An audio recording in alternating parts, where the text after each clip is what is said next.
Bien, estamos como digo, en el vídeo número 21 del estudio de Efesios, de la epístola a los Efesios, y estamos empezando ahora ya lo que es el capítulo 5. El primer estudio que hicimos sobre el capítulo 5 fue el domingo pasado y es el segundo. Y estábamos sobre el tema del contraste, si os acordáis, el contraste, ¿no? Por un lado, pues habla de andar en amor, ser imitadores de Dios. Nos acordamos de esto, ¿verdad? ¿Sí, hermanos?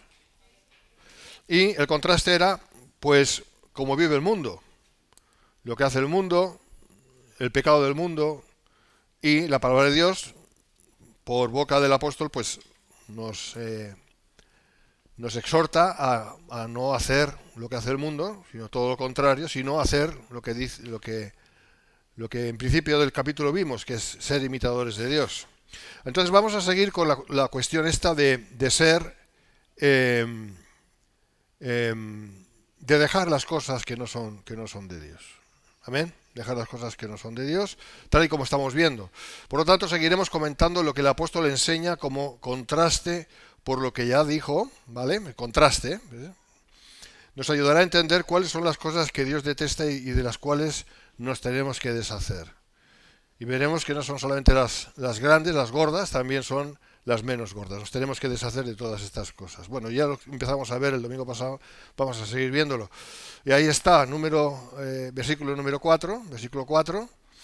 Ni palabras deshonestas, o sea, si entramos en el contexto, pero fornicación, versículo 3, y toda inmundicia o avaricia, ni aun se nombre entre vosotros como conviene a santos. Esto lo estuvimos viendo y analizando, falta insistir. Tenéis la posibilidad de tener el estudio también.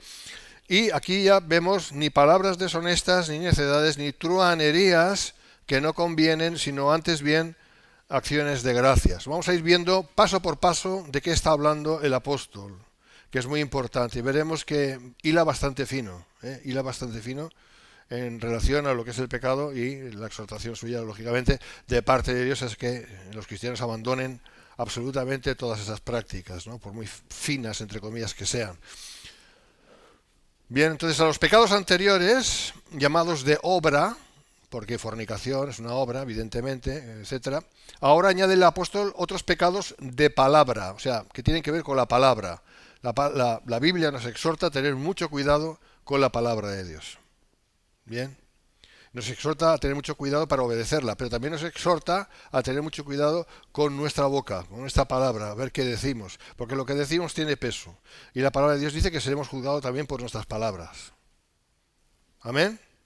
Si cada vez que estéis de acuerdo, decir amén, porque entonces yo veo que estamos entendiendo. Si yo estoy un poquito como que no sé si se me entiende. ¿Vale? Entonces, una cosa son los pecados de acción, otros son los pecados de omisión. Y dentro de los pecados de acción, pues tenemos pecados de obra y pecados, en este caso, de palabra, es decir, de lo que sale por nuestra boca. ¿Vale? ¿Se entiende, no? Y eso, lógicamente, también está en el contexto de la impureza. El orden de esos pecados en la Reina Valera difiere de otras versiones. El orden está cambiado. No he intentado buscar el por qué, no lo he encontrado. No sé por qué, pero no tiene importancia. No importa el orden de estas palabras. Lo importante es que están ahí. Bien, entonces las vamos a analizar según el orden que yo he visto, que no es el de la Reina Valera, sino, por ejemplo, el de la versión King James, que es una buena traducción, la del rey Jaime. King James Version. Bueno, el orden de esos pecados en la Reina Valera difiere de otras versiones. Entonces el orden sería ni indecencia, ni conversaciones necias, son mejores traducciones esas, ni truhanerías, que eso hay que también saber qué es, de qué está hablando cuando habla de truhanerías, qué es un truán, ¿no? Hay una canción por ahí que cantaba, creo que era un tal Julio Iglesias, ¿no? Que aún vive, no lo sé, y soy un truán, soy un señor. Bueno, pues no es nada bonito ser un truán, ¿vale? No es nada bonito, para nada. Ya lo iremos viendo. Bueno, empezamos. Indecencias en griego es aisjorotes, una palabra que suena muy rara, pero el griego es así. Y significa, es aquello que es vergonzoso, obsceno, e inmundo. Y puedes añadir otros calificativos ahí, pero básicamente con esos tres se entiende bien. Algo vergonzoso, obsceno e inmundo. Escrotés. ¿Vale? Y luego vemos conversaciones necias. En griego, morología. Morología. Es decir, la conversación que podría esperarse de un necio. A ver, una cosa es ser ignorante y decir cosas que no son verdad, pero con que la persona es ignorante, si lo dice, pues haciendo lo mejor que puede y con una buena intención, pues ¿qué le vamos a hacer? Pero no se trata de eso. Se trata de aquel que se jacta de que sabe mucho, que dice cosas y las dice y no sabe lo que dice. Ese es un necio. ¿Vale? Y lo que hace un necio cuando habla es morología. Morología. ¿Vale? Conversaciones necias, que incluso pueden ir a peor. Porque una cosa es hablar, por ejemplo, no sé, si hay aire en Saturno, que ya os digo que no, o lo más probable es que no, pero otra cosa es, y eso pues mira, pues no ofende a nadie, no hace daño, pero otra cosa es cuando las conversaciones tienen que ver con terceras personas o con cuestiones que pueden ser, sí, que pueden afectar, lógicamente pueden afectar a otros o incluso a uno mismo, ¿vale? Básicamente por ahí van los tiros. Pues de ahí nos tenemos que apartar de todo eso. Mejor callarse, porque, ¿sabes? Callarse es muchas veces la mejor opción. Y luego tenemos las truhanerías, que sí he visto que la traducción es mejor, está bien en la Reina Valera, truhanerías. En griego, eutrapelía, no sé si de ahí viene trapero, no creo, no. Eutrapelía, es decir, burlas dañinas, bromas hirientes. De eso vamos a ver. Bromas, la palabra de Dios dice que no tenemos que hacer bromas. No dice eso. Lo que la palabra de Dios dice es que no tenemos que hacer bromas que hagan daño. Claro que a veces esto es complicado, porque uno a lo mejor dice una cosa con una buena intención, ¿me entiendes? Hace una broma con una buena intención y otro lo recibe mal. Pero bueno, eso ya es otra cuestión. Aquí de lo que se trata es de lo que uno dice, no de lo que uno escucha. ¿Me entiendes? Cuando Pablo dice apartaos de toda truhanería, está diciendo apartaos o dejad todo comentario que vosotros sabéis que es malo. Toda broma que tú sabes que puede ofender, cuando hay una intencionalidad, ¿me entiendes? No sé si me estoy explicando. Porque puedes encontrar al pobre Federico que quiere ser gracioso, ¿vale? Le gusta ser gracioso, no hay ningún problema en eso, no lo veo ningún problema en eso, y dice una cosa que le parece graciosa y luego está el otro que lo escucha y lo interpreta mal, ¿vale? Y luego se ofende y luego vienen los problemas que vienen y eso es un... Bueno, pues siempre pasan cosas, pero... El asunto no es, aquí lo que estamos viendo no es cómo el otro lo recibe, aquí el asunto es lo que uno dice. Entonces asegúrate de que cuando dices algo, la intención sea buena. ¿Me entiendes? Si luego es malinterpretado, pues bueno, eso ya se lidiará, ya se aclarará o lo que sea. Pero en principio de aquí está hablando de intenciones. ¿Cómo es tu intención? ¿Cuál es tu intención al decir lo que dices? ¿Es una intención buena? ¿Es una intención agradable incluso? Aunque sea irónica, la ironía no está peleada con la Biblia. De hecho, la palabra de Dios usa ironía. Pero una cosa es la ironía, otra cosa es el sarcasmo. Son dos cosas diferentes. O las bromas que son... que tú sabes que se pueden interpretar mal. Si tú sabes que se pueden interpretar mal, no las digas. O sea, tenemos que tener cuidado con nuestra lengua, ¿vale? ¿Sí? Luego es verdad que también hay hermanitos que tienen la piel muy fina y enseguida se ofenden por nada. Dices, uy, qué frío hace, y resulta que hace calor, y uy, ¿qué me habrá querido decir con esto, no? Ostras, eso lo digo, a ver, no sé, al final voy a tener que callarme, ¿sí? No te voy a decir nada porque todo te ofende. Eso ya es otro tema. Pero eso ya tiene que ver con la persona que escucha, no con la persona que lo dice. No sé si me estoy explicando. Vale, de eso veremos más todo esto, de todos modos. Pero para entrar más en el contexto, ¿no? John MacArthur lo define con gran perfección. Cito, estos tres pecados inapropiados de la lengua incluyen cualquier uso de palabras obscenas y degradantes, está claro. así como de cualquier necedad o suciedad en el lenguaje, incluidos los juegos de palabras y otros comentarios sagaces pero sugestivos de cosas inmorales. Cuidado con los chistes, hermanos. Los chistes sucios, quiero decir. No con los chistes, sino con los chistes que tú sabes que ahí hay... Eso es impropio de un cristiano, no deberíamos hacer chistes sucios, ¿vale? ¿Sí? Ya está. Todo lo que tenga que ver, que tenga un matiz de inmoralidad, no nos tendría que hacer gracia. ¿Eh? Sigo citando a MacArthur. Todas estas cosas son destructivas para la vida santa y el testimonio piadoso, por lo cual deben ser confesadas, abandonadas y reemplazadas por expresiones abiertas y edificantes de gratitud a Dios. ¿Vale? Esto es lo correctísimo. Claro, si solo hacemos eso, podemos caer en el extremo de que no hacer ya ningún chiste, ninguna broma, y la vida también es muy insulsa, sí. O sea, se trata de ir combinando las cosas, pero que tú sabes que son limpias. ¿Me explico? También tiene que ver con la inteligencia y con la madurez. Pues hay personas que son más maduras que otras. Hay personas que enseguida te saben entender el chiste, o te saben entender la gracia, o te saben entender y saben que esto es una broma y no pasa nada, ¿vale? Pero hay que tener cuidado porque hay hermanitos que, por decir hermanitos, que es que eso se usa más en Latinoamérica, la expresión hermanitos, por eso la estoy usando, que no tienen esa capacidad o aún no la tienen y se pueden ofender. Y no te dicen nada, pero ahí se van con la ofensa. Pues eso es un problema también. En fin, lo que es, yo quiero añadir aquí algo, lo que es la convivencia no es fácil. Nadie ha dicho que sea fácil, ¿vale? Pero yo pienso que somos llamados a poder tener esa libertad de hablar, de expresarnos, y el otro de escuchar, y si la otra parte de escuchar, y si hay algo que realmente le ofende o no le gusta, pues que lo pueda decir.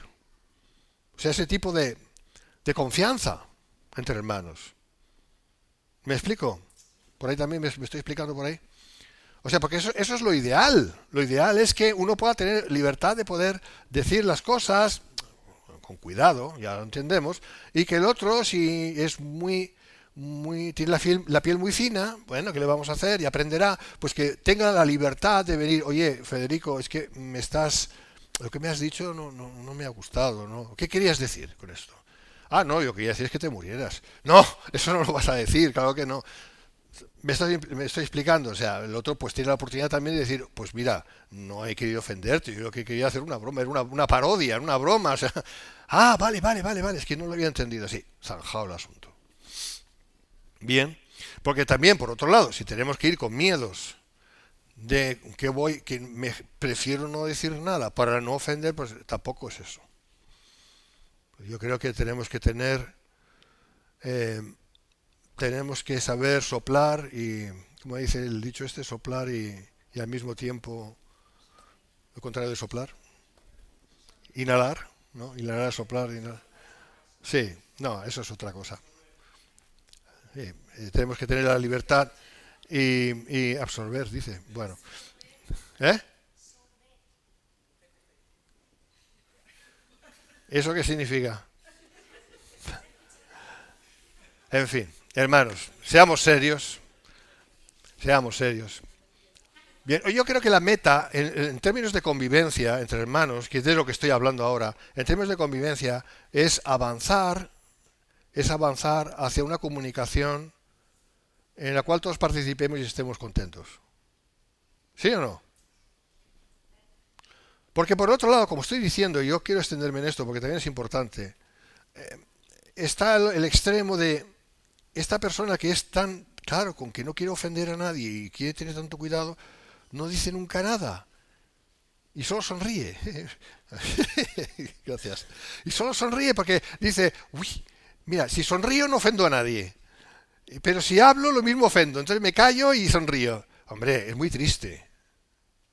Sonreír sigue sonriendo, pero yo creo que tenemos que ir avanzando en lo que es la libertad, ¿verdad?, de comunicación y la libertad de escuchar y decir, mira, esto mejor no, mejor sí, lo que sea. Y así vamos vamos trabajando lo que es lo que son las relaciones entre hermanos, que de eso se trata. Amén. Así que no nos tiene que mover el miedo.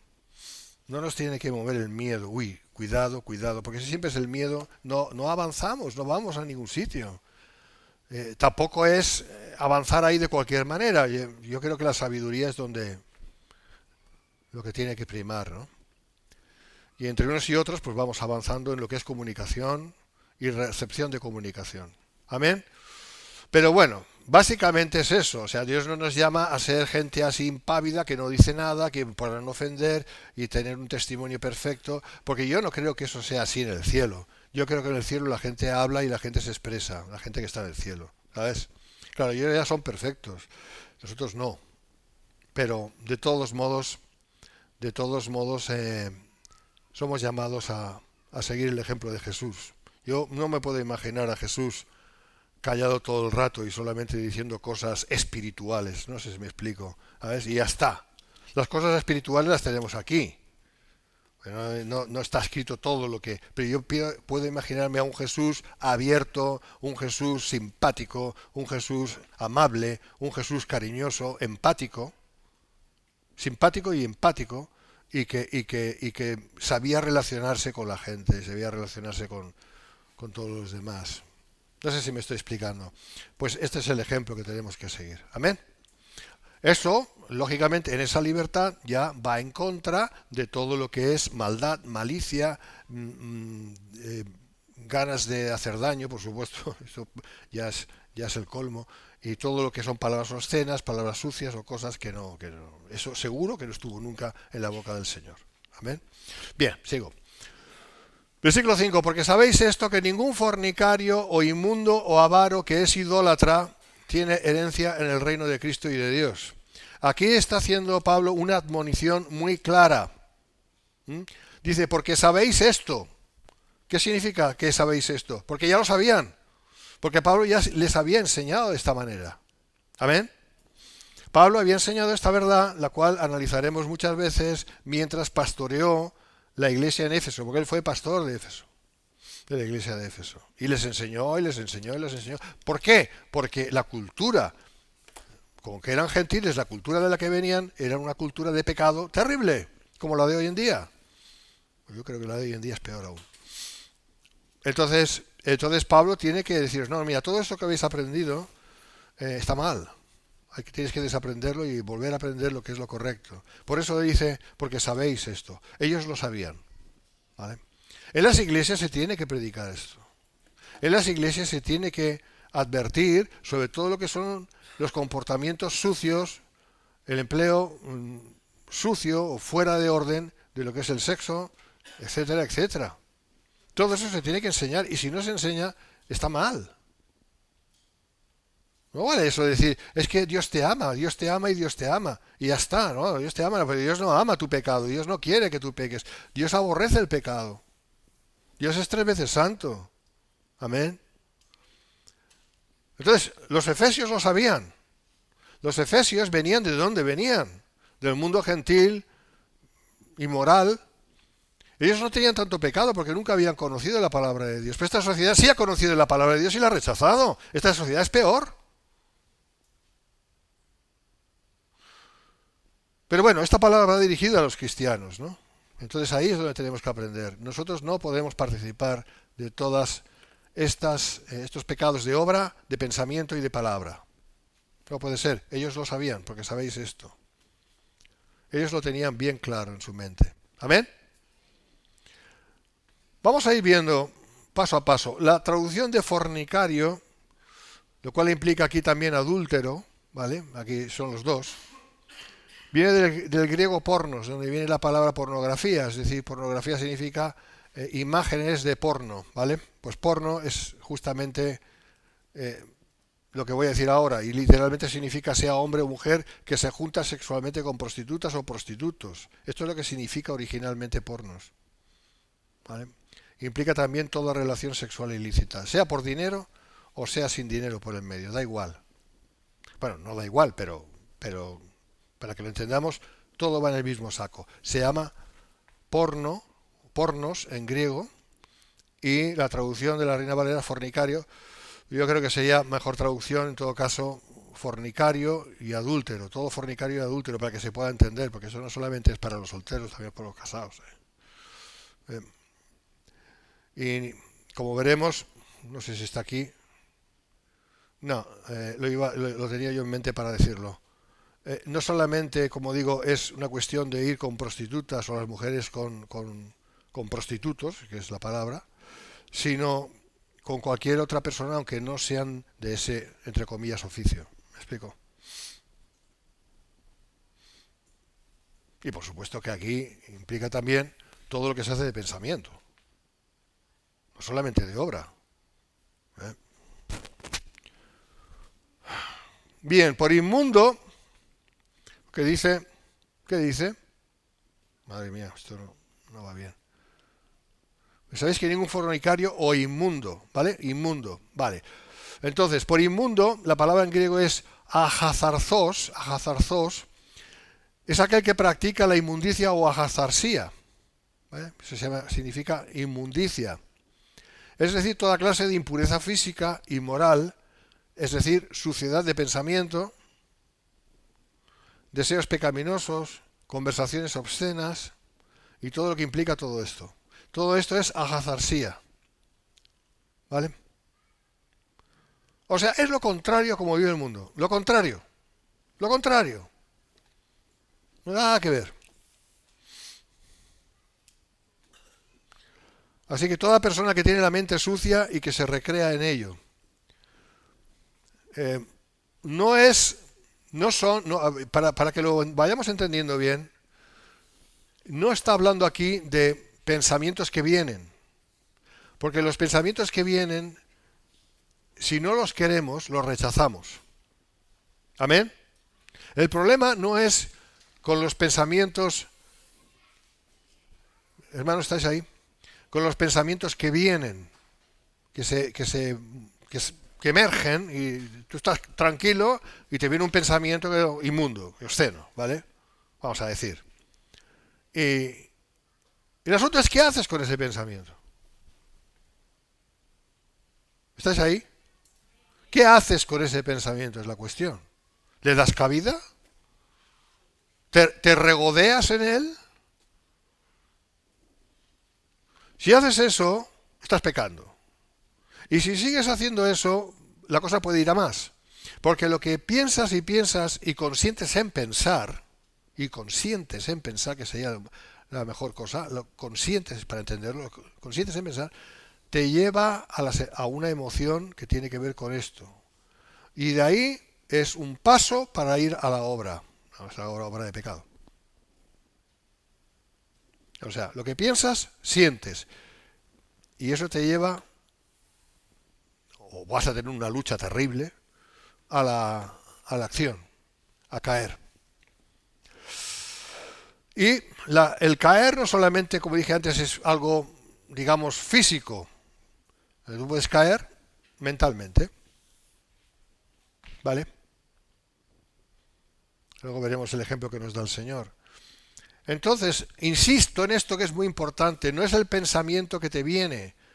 Las personas que se han convertido al Señor después de haber llevado años de pecado, pues pueden tener, digo, hablo así genéricamente, les pueden venir pensamientos inapropiados, ¿vale? Porque eso está ahí, en el subconsciente o donde esté.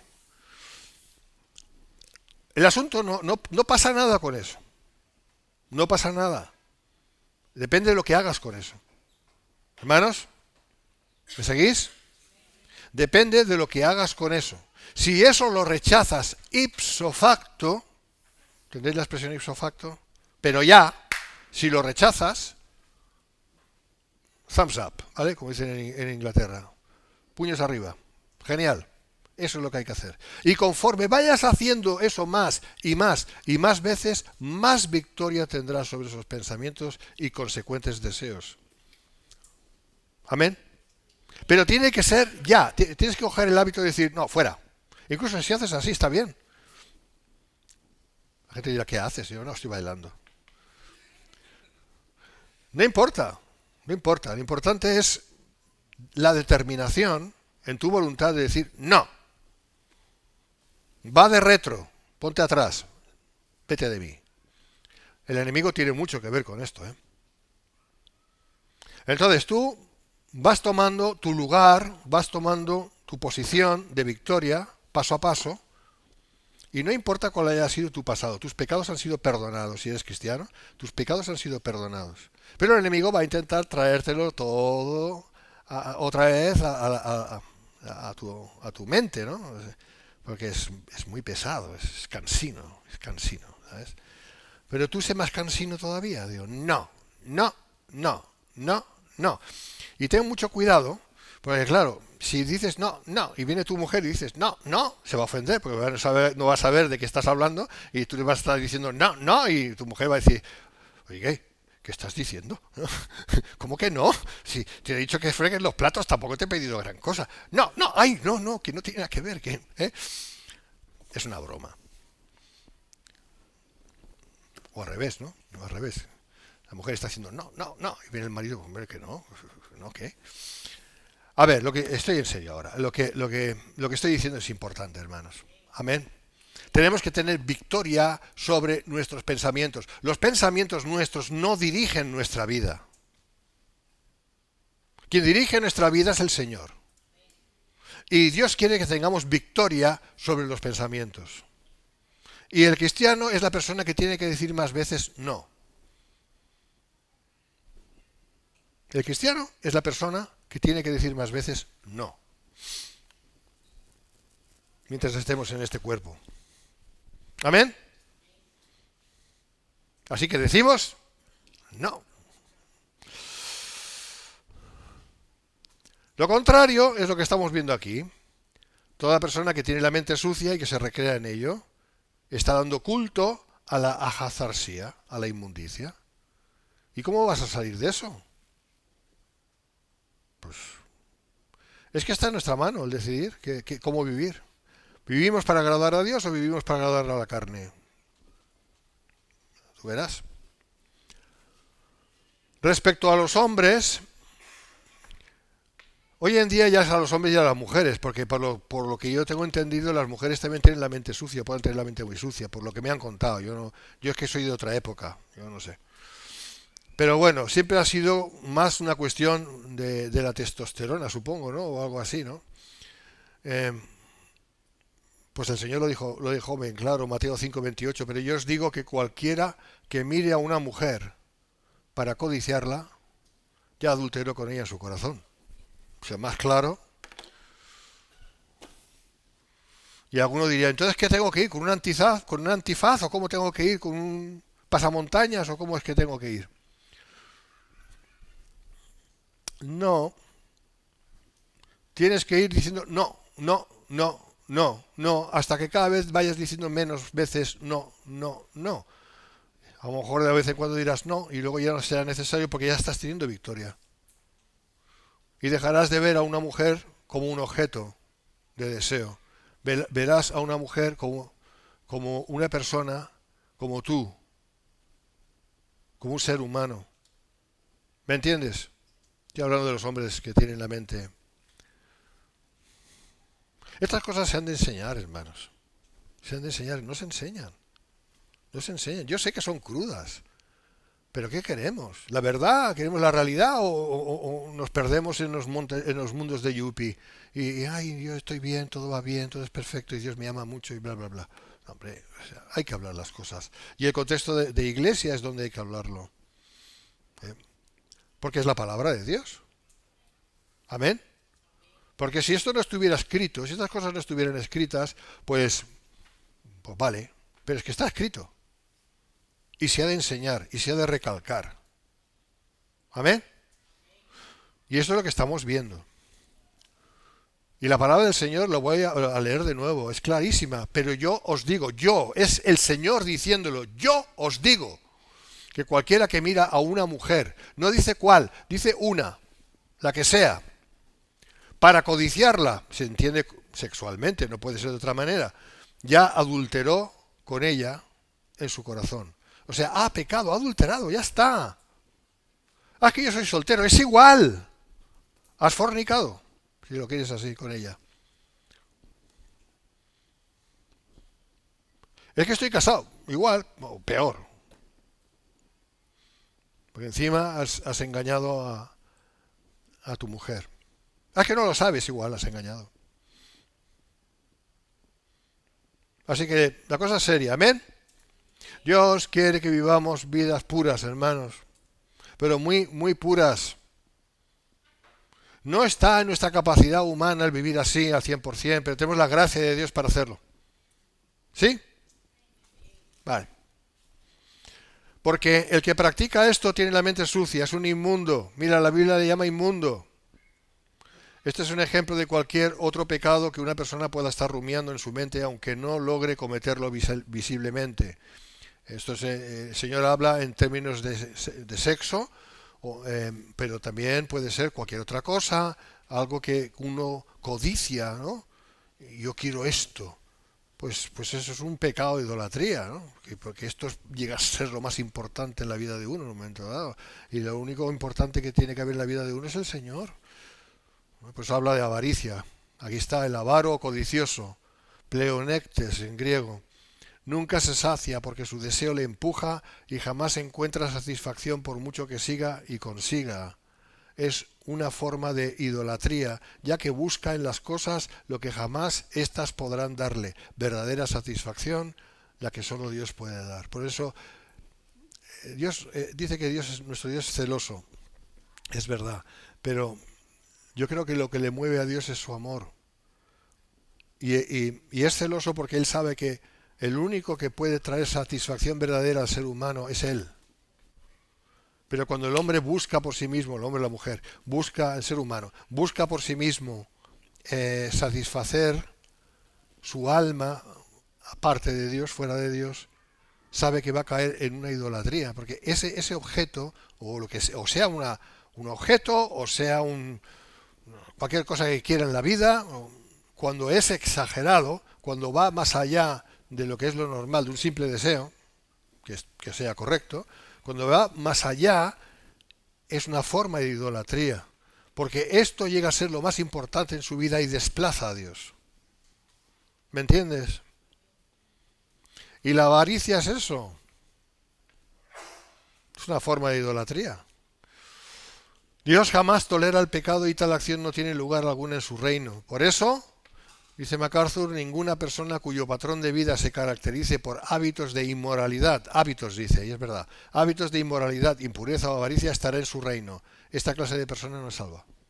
A mí me da igual que haya ido a la iglesia toda su vida, que venga de familia cristiana, que eso no te hace cristiano, necesariamente, que todo lo que tú quieras, que diga mucho amén y aleluya, y que lea la Biblia y que conozca la Biblia y todo lo que tú quieras añadirle a eso. Sí, esa es la realidad de su vida, que es una persona de hábitos, no que alguna vez cae, Dios mío, se levanta, Dios perdona, pero cuando es un hábito de vida, de inmoralidad, impureza o avaricia, es que no ha nacido de nuevo. Y no somos nosotros los que vamos a decir eso, pero Dios sabe quiénes son los suyos y quiénes no son los suyos. Amén. Así que no hay medias tintas, hermanos, y no nos engañemos. Si somos cristianos, tenemos que ser de verdad cristianos. Seguidores de Cristo, andar como el anduvo, eso significa cristiano. Y si no, no. Pero no te engañes. Amén.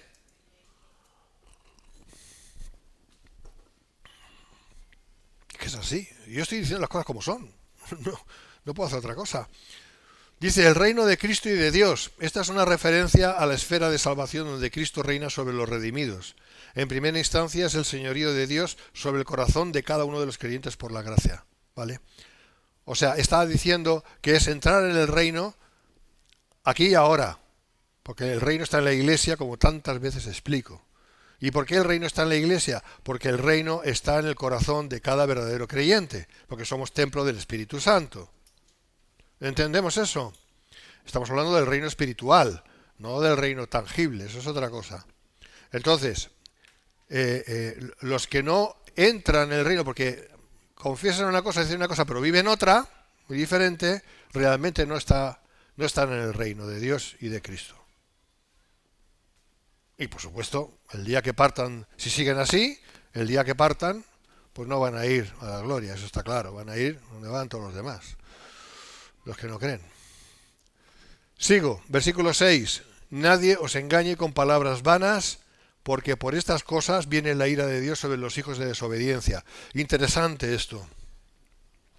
Fíjate que Pablo les dice, cuidado Efesios, y por ende a todos los demás cristianos, ¿verdad? Que nadie os engañe con palabras vanas. ¿A qué se está refiriendo? Muchas veces leemos eso y no profundizamos y no estamos entendiendo bien lo que está diciendo. Vamos a intentar entenderlo esta vez, ¿vale? Dice los hijos de desobediencia. Los hijos de desobediencia, si son hijos de desobediencia, hermanos, no son hijos de Dios, ¿vale? Porque solo la ira cae sobre los cristianos, no. En todo caso, la disciplina del Señor, ¿verdad? El azote, pero eso no es la ira. Porque los verdaderos cristianos somos azotados muchas veces por Dios, pero es como el padre que azota al hijo al que ama. Ese es el ejemplo que da. No es la ira. ¿Quiénes son los hijos de desobediencia? Aquellos que no son de Dios. Pero aquí hay una admonición muy grande. Nadie os engañe con palabras vanas. Ahora vamos a ver esto. Porque por estas cosas viene la ira de Dios sobre los hijos de desobediencia. Es decir, los que engañan con palabras vanas son también hijos de desobediencia. Vamos a ir viendo esto con cuidado. Nadie debe engañarse ni recibir el engaño. Hermanos, la premisa, ya os lo digo, es el temor de Dios. El temor de Dios. El principio de la sabiduría es el temor de Jehová. Amén. Temor de Dios. El temor de Dios nos va a librar de mucho malo. Es un temor santo, es un temor no culpable, es un temor limpio. Es entender que Dios es Dios y no es cualquier cosa.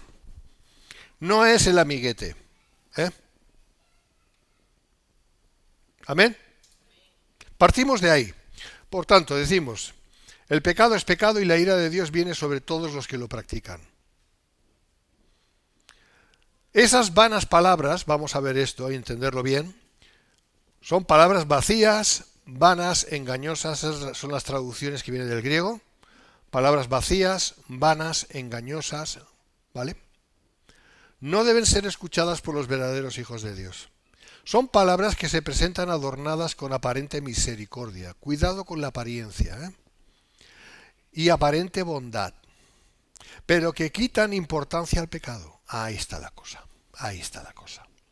Cualquier cosa que tú escuches, por muy adornada que esté, por mucha misericordia que rezume, aparentemente, con mucha empatía que rezume, fíjate lo que te digo, pero que en realidad lo que está haciendo es quitar peso al pecado que uno haya cometido, ¿vale? Esas son vanas palabras. Y eso hay demasiado en las iglesias. Que no se hable, cuando hay iglesias, quiero decir, en las iglesias donde pasa eso, lo que no estoy generalizando, ¿vale? Que se hace mucho énfasis en cuestiones de la misericordia, la misericordia, la misericordia, la misericordia, y no se habla apenas del pecado. Donde no se hable, en iglesias donde no se hable del pecado, donde no se eleve el pecado eleve en el sentido del concepto del pecado para entender bien la gravedad del mismo, donde eso no ocurra, de esas iglesias hay que huir, irse. Son iglesias de vanas palabras. Es así. Es así, punto. Lo voy a leer de nuevo, porque eso me lo tuve que trabajar bastante. Porque yo llegué a este versículo y digo, nadie os engañe con vanas palabras. ¿Qué es lo que realmente está diciendo la palabra al respecto? ¿Vale? Entonces, esto es lo que he escrito. No deben ser escuchadas estas vanas palabras por los verdaderos hijos de Dios. Son palabras que se presentan adornadas con aparente misericordia, aparente bondad, pero que quitan importancia al pecado. Y casi pretenden llevar a la persona a la autocomplacencia o a quitar hierro al asunto. a no ver tan grave lo que Dios sí ve grave. Lo que Dios ve grave es grave. Y el predicador tiene que decirlo. Y el hermano tiene que decírselo al hermano cuando es menester. Y de hecho hay que predicarlo siempre. Y aquí no vale poner el argumento de que Dios te ama mucho, Dios te ama, Dios te ama. Y con eso ya vamos quitándole hierro al asunto. Dios te ama y con que Dios te ama, que hayas pecado, pues ¿qué le vamos a hacer? La carne es débil, ¿eh? Y este es el argumento que se emplea, ¿no? Y no pasa nada. Ya Cristo murió por ti, hermano. Cristo murió por ti. Y ese tipo de discurso, ¿vale? Donde se hace más énfasis en la cuestión buenista que no en la gravedad del pecado, eso lleva a la persona que lo escucha o puede llevarla a una confusión y decir, pues es tan grave pecar. En definitiva, oye, parece que tengo manga ancha aquí, ¿no? Hay demasiado de eso en las iglesias. Sí, eso se tiene que terminar. Se terminará un día, desde luego. Esto es muy grave. Es al revés. Es al revés. Primeramente es lo que yo estoy haciendo aquí, que no es agradable. Yo estoy variando con lo más fea. ¿Entiendes el sentido de la expresión? Lo que quiere decir. Que es lo más desagradable, ¿no? No sé si es realmente el ejemplo mejor para dar, pero se entiende. Y es decir lo que son las cosas delante de Dios. Que Cristo dio su vida por causa de nuestro pecado. Y que el pecado es así de grave. Porque si no hubiera habido pecado, Cristo no hubiera dado su vida. Pero por el pecado, Cristo dio su vida. Cristo, el que era sin pecado, dio su vida para pagar el precio del pecado. Y eso es lo primero que hay que enseñar. Lo primero.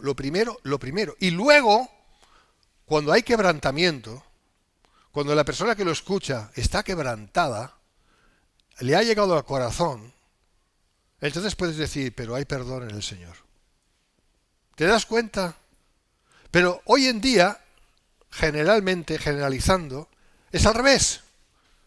Y muchas veces ya ni siquiera se habla de la cruz.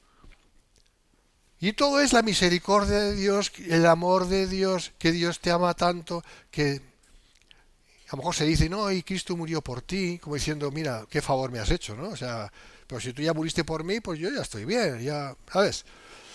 Y Dios te ama mucho, y Dios te ama mucho, y ahí se queda la cosa un poquito flotando, ¿no? Y esto es terrible. Terrible. De estas iglesias hay que huir. Son las peores. Yo diría que incluso por comparar son peores que las que son de la prosperidad. Porque mira, la prosperidad menos tiene que ver con cosas materiales que se van a quedar aquí. Y están mal, ¿eh? Pero iglesias de este mensaje buenista de que como que Dios es una especie como de... prácticamente lo describen como un abuelito de barbas blancas, ¿no? Que va con un bastón, que, ¿sabes? Huye de esas iglesias, son las peores. Las peores. No se puede quitar hierro al asunto. No se puede.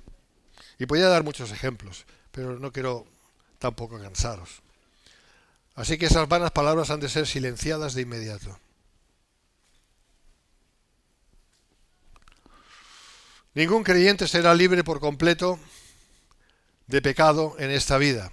Eso es verdad. Bien. Ningún creyente será libre de pecado en esta vida. En el sentido de que quien no peca, ¿no? En el sentido de que no somos perfectos. Eso está claro, eso todo el mundo lo sabe.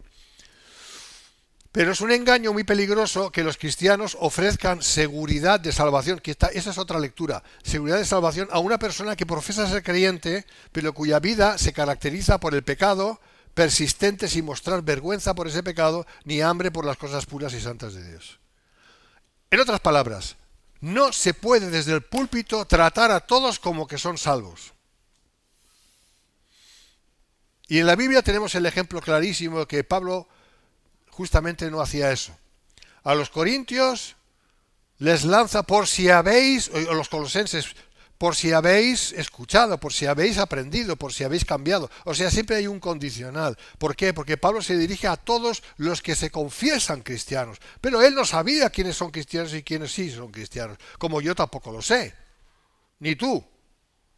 Cada uno lo sabe de sí mismo. No sé si me estoy explicando. O sea, no se puede tratar a todos como que todos son necesariamente hijos de Dios. Porque seguramente no. El que sea realmente nacido de nuevo sabe que lo es. Y el que no, pues no sé cómo se sentirá, la verdad es que no sé, no tengo ni idea. Pero no creo que tenga la seguridad de la vida eterna, no lo creo. Pero se predica sobre lo que hay que hacer. ¿Me explico? Y que cada uno pues tome la decisión que sea pero no se puede dar seguridad, no se puede dar seguridad de salvación a una persona que profesa, hermanos, a vuestra atención, que profesa ser creyente, pero que cuya vida se caracteriza, y tú lo estás viendo, que es una persona que está siempre pecando, ¿vale? Que lo que dice, cómo se comporta, dices, no la puedes tratar necesariamente, decir, no, tú eres salvo, hermano, pero si es que tú eres salvo. ¿Por qué dices que tú eres salvo? Tú no sabes si es salvo o no. No le trates, no le engañes. Mejor no digas nada. ¿Me explico? Porque si no estás utilizando vanas palabras. Y hay demasiados así, anteponen la misericordia a niveles que dejan socavada la justicia y la verdad de Dios al hablar esas palabras vanas a aquellos que en realidad requieren escuchar la amonestación de parte del Señor. Es mucho mejor la amonestación. ¿Me explico? Es mucho mejor la amonestación.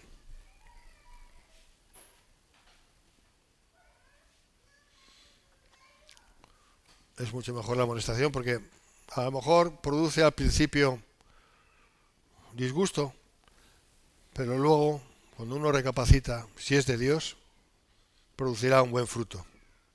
Amén. Dice el versículo 7, entonces, no seáis pues partícipes con ellos. Pablo amonesta a los efesios y por ende a todos los verdaderos cristianos. No se puede ser partícipe de los que tratan el pecado con blandura, ni de los que participan del pecado engañándose a sí mismos, pensando que son salvos.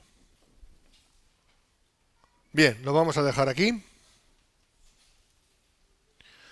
porque aquí ya pasa a otra cuestión de las tinieblas y tal, y yo quiero entrar bien a fondo. Bien, vamos a ponernos de pie, hermanos, entonces.